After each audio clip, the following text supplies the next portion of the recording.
सुप्रभातम। नमो नमः। मैं प्रभासिनी मिश्र, आचार्य सरस्वती शिशु विद्या मंदिर दीपशिखा। बच्चों, आप सबको क्या अच्छा लगता है? फूल, फूल या सुमन। ठीक है, सुमन कहाँ खिलता है? ये जो फूल वो कहाँ खिलता है? उपवन के। तो आज हम पढ़ेंगे हम सब सुमन एक उपवन के। कभी द्वारिका प्रसाद माहेश्वरी जी ने आगरा में जन्म हुआ था। बाल साहित्यकार माहेश्वरी जी ने बाल साहित्य में 26 कविताएं लिखी हैं। उसी में से आज हम सब सुमन एक उपवन के विषय पढ़ेंगे। एकता की संदेश देने वाली उनकी ये कविता पढ़ने वाले हैं। इस कविता के माध्यम से कवि द्वारिका प्रसाद माहेश्वरी जी ने भारत में अनेक धर्मों, जातियों, रूप रंगों, रीति रिवाजों और खान पान वाले लोग निवास करते हैं, फिर भी वे एक ही देश के निवासी हैं और एक दूसरे पर निर्भर हैं।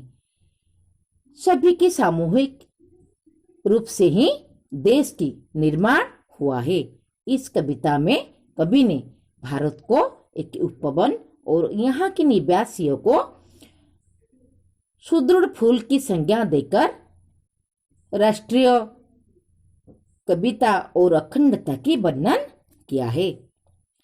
भारत की विविधता में भी एकता की समावेश है, यह बताने की प्रयास द्वारिका प्रसाद माहेश्वरी जी ने हम सब सुमन एक उपवन में ही इस कविता के माध्यम से किया है।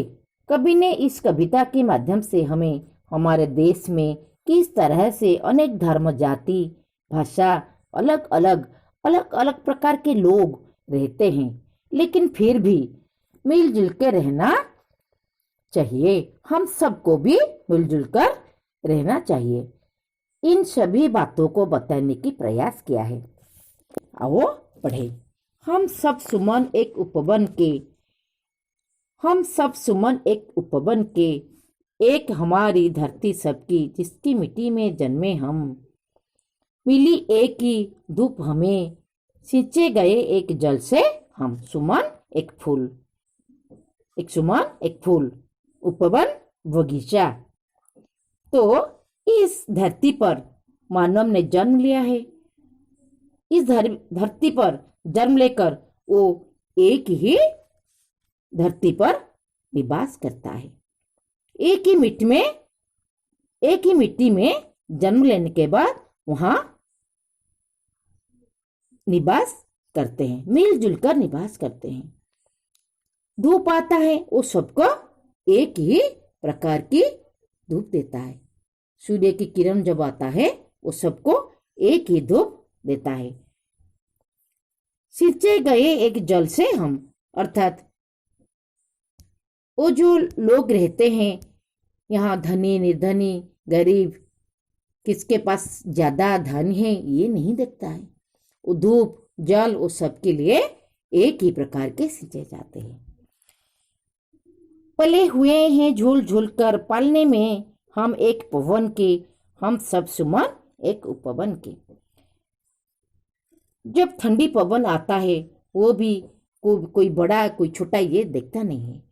सबको एक ही प्रकार की ठंडी पवन देकर झूले में झूला कर हम सब बड़े हैं। यहाँ कोई छोटा बड़ा नहीं है। हम सब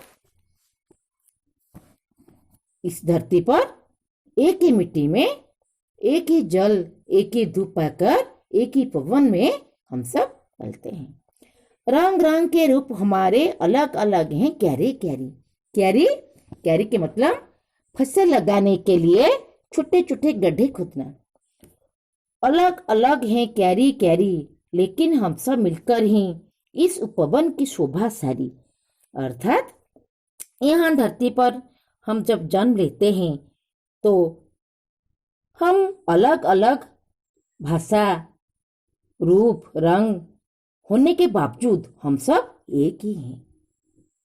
जैसे एक बगीचा में एक बगिया में क्यारी क्यारी होता है, अलग अलग प्रकार पेड़ होता है, पौधे होते हैं, उपवन के शोभा बढ़ाते हैं। ऐसे ही हाँ, सब मानव अलग अलग होते हुए भी हम सब मिलजुल कर रहते हैं। कोई किसी से कम या बड़ा, छोटे या बड़ा या नहीं होते हैं। एक हमारी माली हब्सम रहते नीचे एक गगन के, हम सब सुमन एक उपवन के। हम सब सुपन एक उपवन के, एक बगिया की सारी फूल शोभा बढ़ाते हैं। शोभा बढ़ाते हैं कैसे न, जैसे हम सब अलग अलग होकर भी इस धरती पर रहते हैं और भगवान के आश्रय में रहते हैं।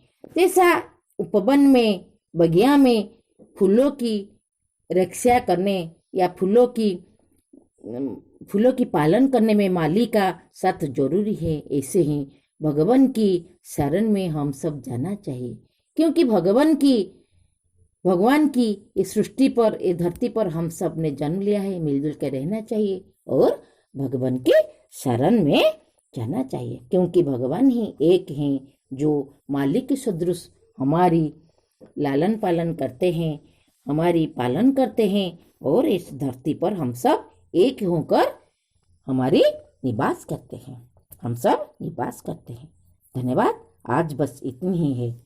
हम इस विषय को, इस कविता की पाठ करेंगे और इसमें जो पंक्तियां हैं वो सब हम उड़िया में अनुवाद